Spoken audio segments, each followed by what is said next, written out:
Film के starting में हमें एक लड़की को दिखाया जाता है जिसका नाम हेली है। वो फ्लोरिडा के एक यूनिवर्सिटी में स्विमिंग की प्रैक्टिस कर रही थी। जब प्रैक्टिस खत्म होती है तो उसे अपनी बहन बेथ का वीडियो कॉल आता है जिसमें वो बताती है कि किस तरह तूफान शहर की ओर बढ़ रहा है। बेथ यह भी बताती है कि डैड से कोई कांटेक्ट नहीं हो पा रहा। शहर में जारी किए गए अलर्ट के अनुसार वो अपनी गाड़ी में बैठकर शहर से जाने लगती है। वो अपने पिता डेव को कॉल करती है पर कोई जवाब नहीं आता, इसीलिए वो अपने डैड को खोजने उससे घर की ओर जाती है। रास्ते में उसे अपनी बहन बेथ का एक दोस्त मिलता है जिसका नाम वेन है, जो हेली को बताता है कि आगे जाना खतरनाक है।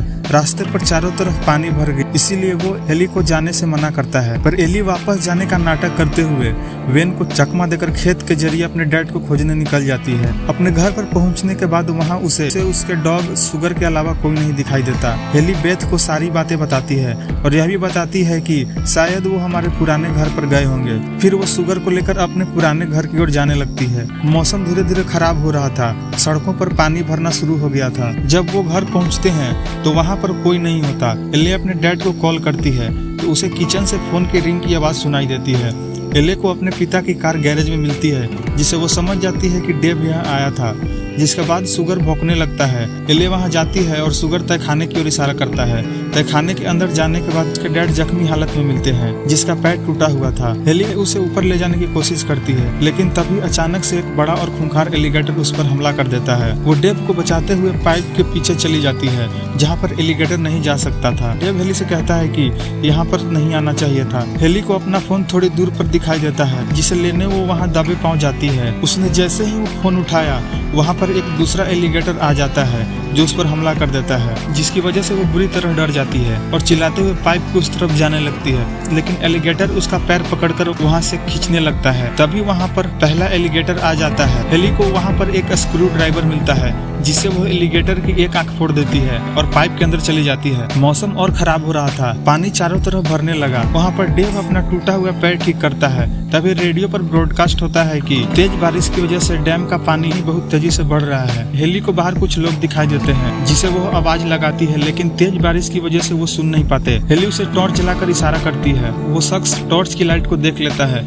और वहाँ जाने की कोशिश करता है। पानी भरने की वजह से वहाँ पर बहुत सारे एलिगेटर आ गए थे जो उस व्यक्ति को मार देते हैं। अब डेविड हेली को बताता है कि बाहर निकलने का एक और रास्ता है। उसे एक हैच तक पहुँचना होगा जहाँ से सारी पाइप्स ऊपर की ओर निकलती है। वो हैच को खोलने का प्रयास करती है लेकिन हैच के ऊपर एक टेबल की होने की वजह से वह नहीं खुलता। तभी बाहर दो पुलिस ऑफिसर आते हैं, उनमें से एक वेन था। वेन घर के अंदर आता है। हेली और डेव आवाज लगाते हैं लेकिन वेन उनकी आवाज सुन नहीं पाता। तभी बाहर खड़े पुलिस ऑफिसर की बोट में कुछ फंस जाता है जिसे छुड़ाने वो बोट के नीचे पानी में उतरता है। वो मोटर के ब्लेड से कचरा निकालता है तो उसे पानी में कुछ हलचल दिखाई देती है। वो उसके करीब जाने की कोशिश करता है लेकिन ऐसा नहीं होता। वहाँ पर मौजूद सारे एलिगेटर उसे चीर फाड़ देते हैं। उधर वेन उनके गैरेज तक पहुँचता है जहाँ उसे हेली की आवाज सुनाई देती है। वो उसे सुनने के लिए नीचे झुकता है पर एलिगेटर उसे नीचे खींच लेता है। हेली उसकी मदद करने जाती है लेकिन एलिगेटर उसे दबोच कर वहाँ से ले जाता है। अब डेव एक प्लान बनाता है। वो पाइप की शोर से उनका ध्यान भटकाएगा और हेले पानी के नीचे से सीढ़ियों तक पहुँचने की कोशिश करेगी। वो प्लान के मुताबिक वैसा ही कर रहे थे। शोर की वजह से एक एलिगेटर डेव की ओर बढ़ता है तो डेव एक कुदाल से उस एलिगेटर को मार देता है। हेले बताती है कि वो सीढ़ियों के जरिए नहीं जा पाएगी,